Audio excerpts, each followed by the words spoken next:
লাগো মন করে ইসলামে বিশ্বাসী না। ওই জোর করে একজনের মসজিদে নিব, একক তো নামাজ কালো দিলে 2 লক্ষ 80 বার জাহান্নাম হইব, এই ইসলাম আমরা চাই না। 10 জন মানুষ পড়াবাজি জোগাড় করে এখন তা ইসলামের নামে ভিক্ষা করতে পারায়, ওরা জায়গা 50 টাকা খায়, কালো তো জায়গা 50 টাকা খায় না।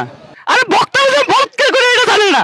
জামাতের আমির শুক্রবারে খুতবা দেয়, উস্কার মনে খুতবা একদম চরমনের ভক্ত আছে প্রত্যেক বৃহস্পতিবারে। হ্যালো শালি বাবার নামে গুজব ছড়ায়। নবীর আগরবাতি মোমবাতি জ্বালানো নয়, সেরেক বেদাতের কাজ হয়। তিনি সেরেক বেদাতের কাজ হয়, তিনি চাকরিতে ঢুকতে দেখে নয়, সেরেক বেদাতের কাজ হয়। ও পাগলের নামে শিরিষত গাইবে, এটা খাই শুক্র আলহামদুলিল্লাহ। আরে আগরবাতি মোমবাতি জ্বালানো সেরেক বেদাত, ওরা তো সেরেক বেদাতের কারখানার লোক, ওরা জানে না। অনেক ইসলামে মানুষ ভুল স্বীকার করতে করতে মানুষ ভুলটাই স্বীকার করে, সত্যটা প্রকাশ্য হয় না।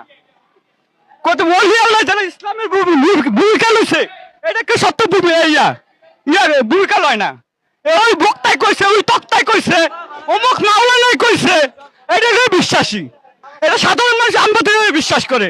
একজন ইমাম সাহেব কইছে, একজন বক্তায় কইছে। আরে বক্তা যে বলৎকার করে এটা জানে না।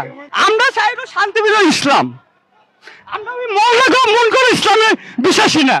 ওই জোর করে একজনের মসজিদে নিব, একক তো নামাজ কালো দিলে 2 লক্ষ 80 বার জাহান্নাম হইব, এই ইসলাম আমরা চাই না। আমরা শান্তির ইসলাম। ওরা তো দিন কেনা, ওরা মাদ্রাসায় বলাৎকার করে, ওরা জায়গা 50 টাকা খায়, কালো তো জায়গা 50 টাকা খায় না। আমাদের হুজুর পাক সাল্লাল্লাহু আলাইহি ওয়াসাল্লাম আঘাত করছে কেডা? ইহুদি কাফেররা। এরকম লাবতালি মোল্লারাই জুব্বারাই ইমাম হাসান হুসেন শহীদ করছে কেডা? এই নামাজি রাইছে দাঁড়িয়ে টুপি আলারি 10 জন মানুষ পড়াবাজি জোগাড় করে এখন তা ইসলামের নামে ভিক্ষা করতে পারায়। আমি এটা আল্লাহু আকবার করে আমি ব্যস্ত যাইতে পারি না। এই জিহাদ করলে, এই যে ইসলামের নামে কলঙ্ক করে, এটা মারলে তুমি জান্নাতে যাইবা গা।